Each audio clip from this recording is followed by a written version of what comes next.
Mrs. Lana? Oh my goodness. Can you believe what I just discovered? You ate all the strawberries that I had been saving in the fridge. I mean, seriously? I was keeping those for myself. Oh dear. I must apologize. I didn't realize they were off limits.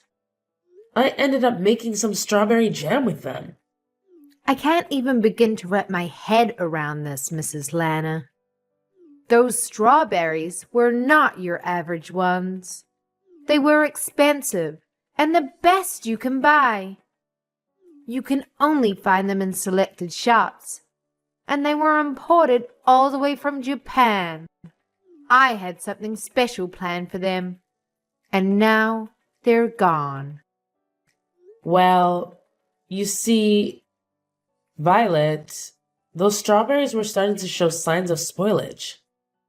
I've been thinking about this for a while now, and I believe it's important to only purchase food quantities that we can consume in a timely manner. I understand that you like to savor the finer things, but it often leads to waste when they go bad. Excuse me? Did I ask for your opinions on my eating habits? I don't need to hear anything from someone who can't afford to enjoy the finer things in life. You wouldn't understand the joy of cherishing these delicacies. Are you seriously calling me poor? Ugh, this is so frustrating. I can't take this anymore. I only agreed to move in with you because Steve promised me numerous benefits, but all I've experienced is stress. And what's worse, you help yourself to the nice things I buy without even asking. On top of that, you only contribute to a small fraction of the rent. And to top it all off, you don't even appreciate your daughter-in-law, despite everything she does for you. I'm sorry, but what exactly have you done for me? I let you live with me. I graciously opened my home to you. Didn't Steve mention that he wanted us to live together before the two of you got married? That's beside the point. I can't take this anymore. I've reached my limit.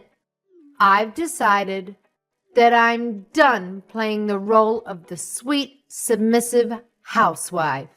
From now on, I'm going to prioritize taking care of myself and my own needs. Have you ever really been kind to me, Violet? You claim to be a devoted housewife, always trying to impress Steve. But the truth is, I'm the one who ends up doing most of the housework while you lounge on the couch, endlessly scrolling through your phone. Shut your mouth, you peasant. Don't you dare speak to me like that. You need to keep in mind that the only reason that you have a place to live is because my husband and I are kind enough to provide for you.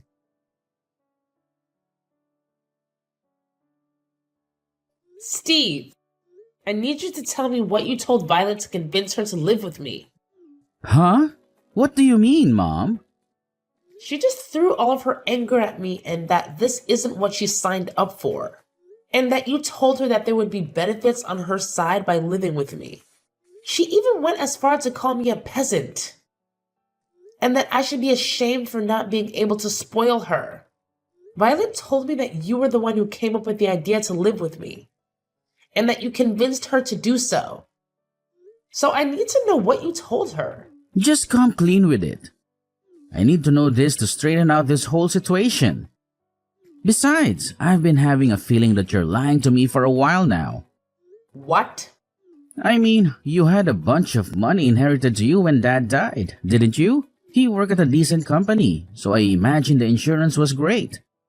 Therefore, I figured that you had enough to be well off for the rest of your life. Maybe even better than well off. So I told Violet that you would support us a pretty good amount per month if we let you stay over at our place. So we had a discussion and decided that it would be best to rent the money that we need for now and have you support us to pay it back. And you tried to ask me to live with you guys without raising any suspicions by keeping something so huge from me? Wow. I remember how happy I was when Violet told me that she wanted to keep me close for when I grew old. It was all about just money, huh? You don't have to say it like that, Mom. Don't you enjoy our company? After finding out about your motives? No, I don't. You turned Violet into a cold-hearted liar. Now all she does is complain about my presence and call me poor. I should never have even bothered living with the two of you. So explain everything to Violet right now. That there was never a conversation about me providing for the two of you, and that you lied about it. And while you're at it, apologize and tell her that you'll single-handedly provide for her from now on. What? How did our conversation end up in that direction? You're supposed to be understanding and help us more with future payments. Why would I do that? Because Violet isn't the same girl as the girl I met either. Ever since my salary started going down, she's been constantly irritated about my presence too. Thanks to that, she and I haven't been doing so well as a couple. I can't say that I didn't notice how her behavior towards you had changed as well.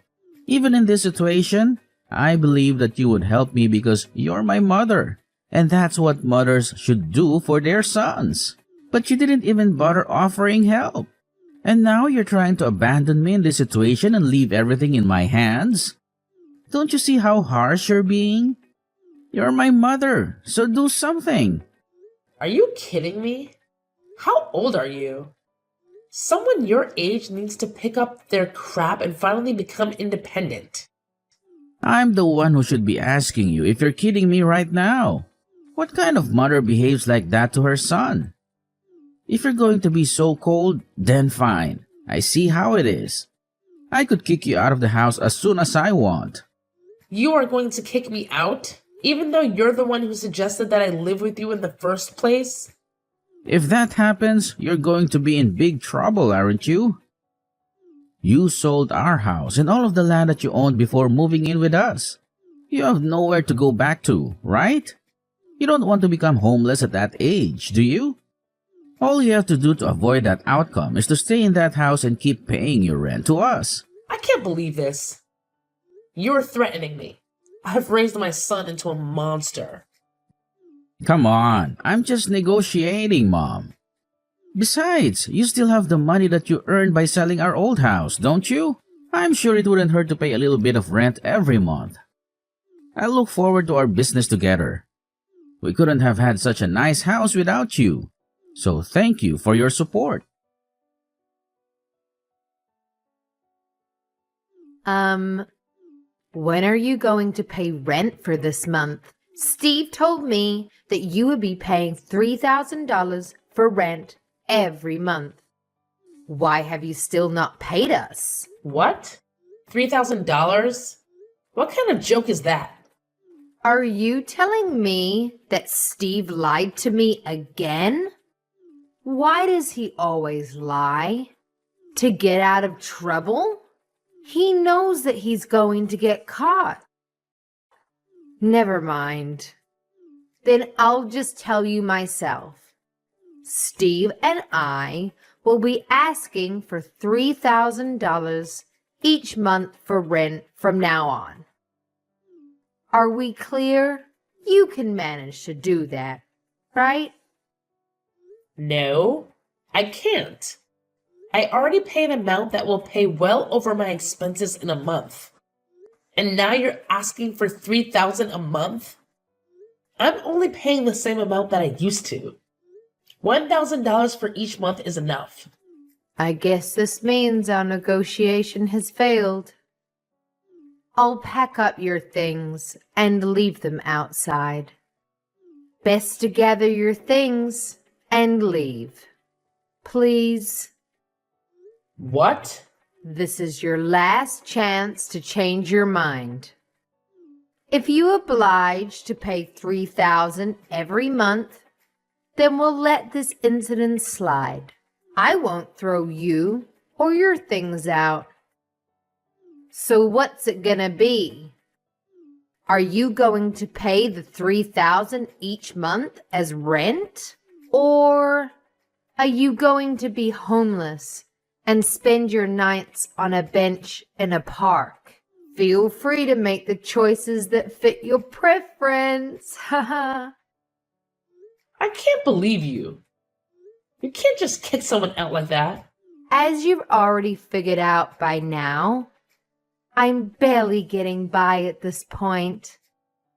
Thanks to your dumb little son, who couldn't manage to keep his job. We don't have the option to keep another mouth to feed for free. You don't keep me around for free. I pay my part of the expenses, and you say that you don't have the option? But I don't see you getting a job either. Stop arguing with me. My job is to take care of the house. I'm not going to go out and work like a peasant. So you need to pay rent and be accountable for that. How does that make any sense? But you choose to ignore our needs and neglect your part in supporting us. Have you used up all of the money that you had from selling your house already? It's my money, and I get to use it however I want. How selfish can you be? You use all of your money for yourself while your son and daughter-in-law are struggling to get by? I can't imagine how easy it must be to rely on someone else to live while not making any contributions whatsoever. But that ends now. If you can't pay your rent, then get out of my house this instant. So that's all I was to you, huh? You never cared about me. You just wanted to use me as an ATM.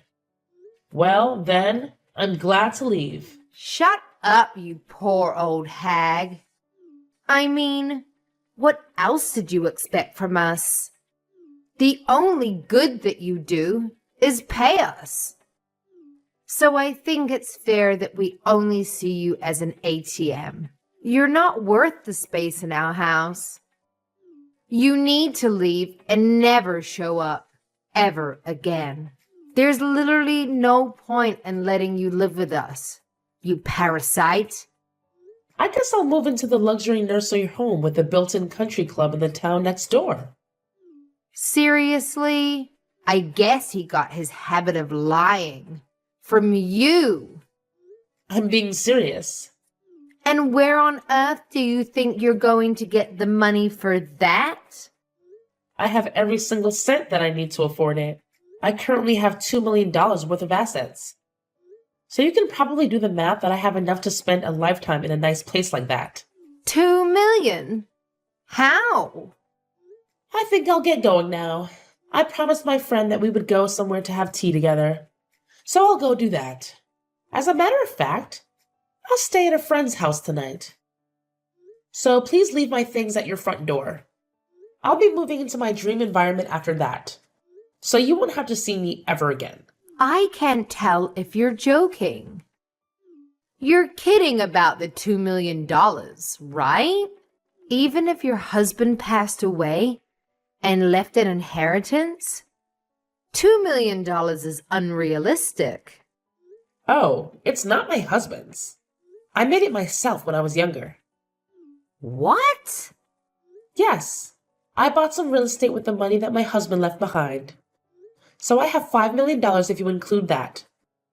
I hit the jackpot with the apartment I bought and started renting out. You have $5 million. How? Because I plan ahead and save up money before I make financial decisions. Unlike your dumb little husband. This whole situation doesn't make any sense. Even your son hasn't told me anything about money like that. I'm sure he'd be aware if you had assets like that. I've actually never mentioned it to him before. I sold the company that I was running at the time, as soon as he was born. So you sold your company? You're trying to tell me that you were a business owner? Yes, that's exactly what I'm trying to tell you. I was a big risk taker when I was younger. I started lots of businesses and most of them failed. But one of them really took off, and it expanded to a pretty good scale. I can't believe this. I married my husband right after that, though. So I ended up selling the company for a pretty good dime. I found it more important to marry and devote myself to the love of my life. Therefore, I sacrificed the potential of becoming a billionaire to pursue it. How could you sell your company for a reason like that? Are you stupid? Do you think so? Because through my eyes, it seems like you and I are doing the exact same things. Quitting our jobs to become housewives. I just wanted to support my husband with everything I had. So I did exactly that. He was very kind, but he had trouble balancing his tasks. So I had to step in all of the time, and I enjoyed it a lot. The money that I got was just a bonus. And that's how you got $2 million. Exactly. So that's probably why Steve never mentioned it to you. He simply only knew me as a housewife. The subject just never came up because we were all happy with the situation that I created. Honestly, my brain can't keep up with all of this. Then you can look it up on the internet tonight. The company is still pretty large in scale. I'm sure you can find my Wikipedia or something as its founder.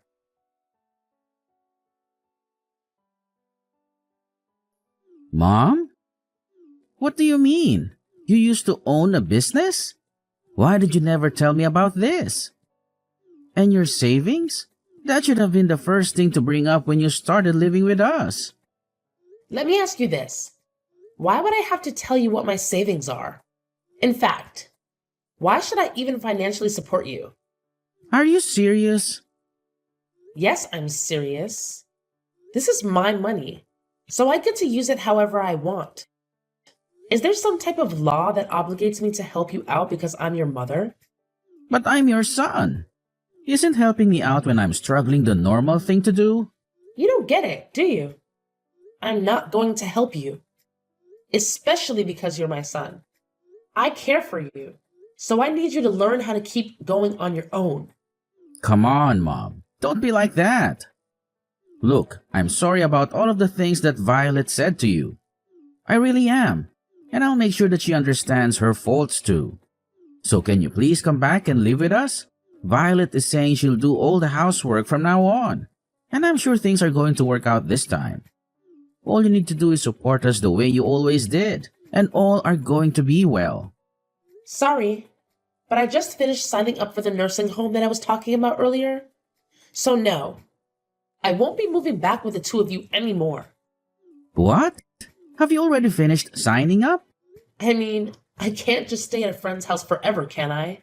The place I'm moving to has a whole building to itself.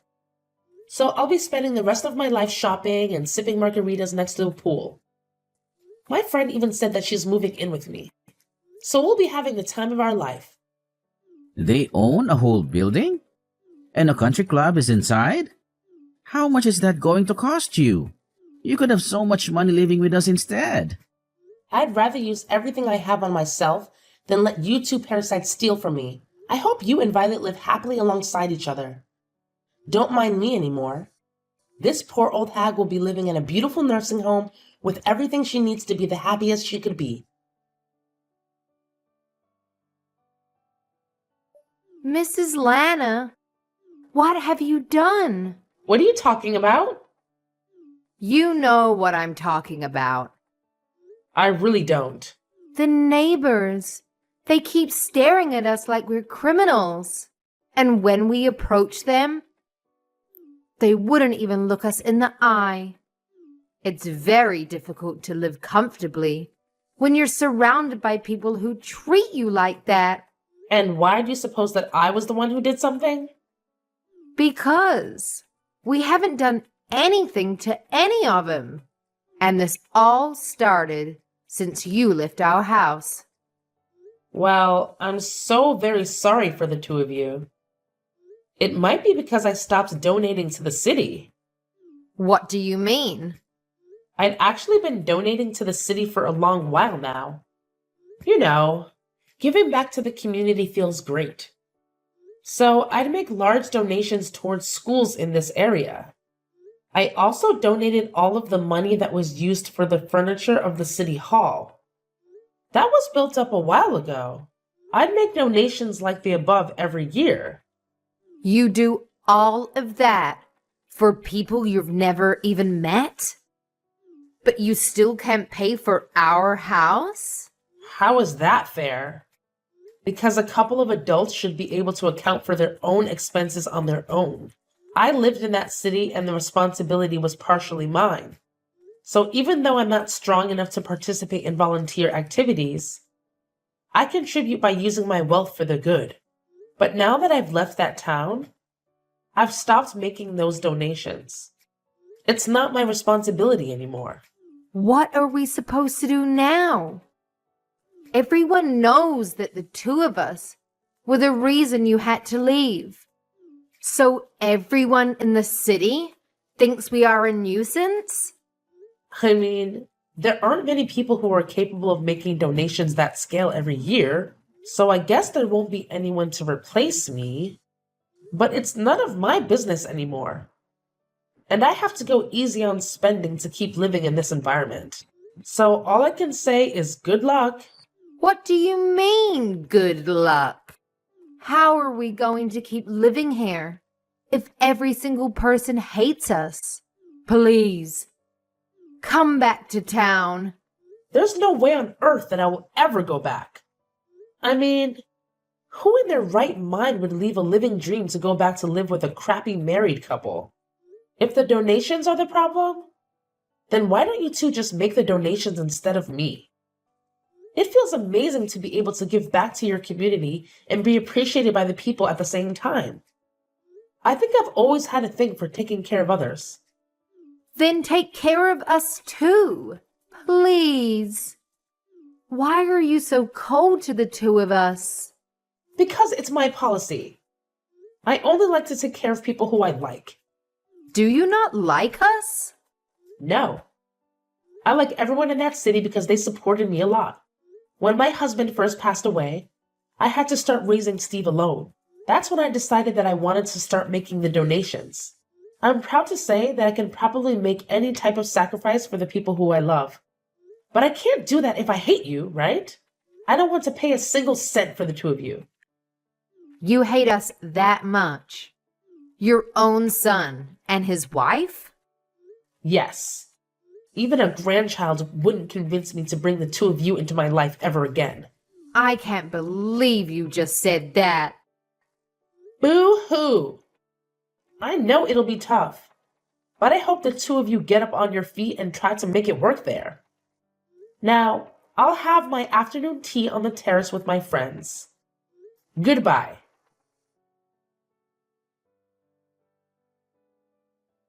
After that whole ordeal, let me tell you, I wasted no time. I immediately scheduled a meeting with my lawyer, and together we crafted a rock-solid will that laid out my final wishes. You know what I decided? I made it crystal clear that every single penny in my name would be donated to non-profit organizations from all corners of the globe. Talk about making a difference. As soon as I sent out the letters notifying these incredible organizations about my intentions, something amazing happened. Steve and Violet, the dynamic duo who had been bombarding me with desperate emails, suddenly went quiet. It's like a switch had been flipped. And they finally realized it was time to step up and take charge of their own lives. Can you believe it? Steve, bless his heart, decided to hit the books and buckle down on his studies. He knew that earning a certificate would be his ticket to that sought-after promotion at work. I have to give credit where credit's due. He really put in the effort to better himself. And Violet? Well, she surprised us all by snagging a part-time gig at a local cafe. That's right. She's finally out there hustling and bringing in some extra dough. But here's my thing, my friend. Despite their newfound determination, It seems the city gossip mill is still churning away. People love to talk, don't they? They're whispering all sorts of not so nice things behind Steve and Violet's backs. It's a shame, really. But you know what? They're not letting that get to them. They're putting on a brave face and doing their best to earn back their rightful place in the community. I genuinely hope that everything works out for them. I hope they can look back one day and feel a sense of pride in what they've achieved. Life has a funny way of throwing curveballs at us. But sometimes it's those very challenges that push us to grow and become better versions of ourselves. So here's to Steve and Violet. May they find their way and create a future they can truly be proud of. Cheers to that.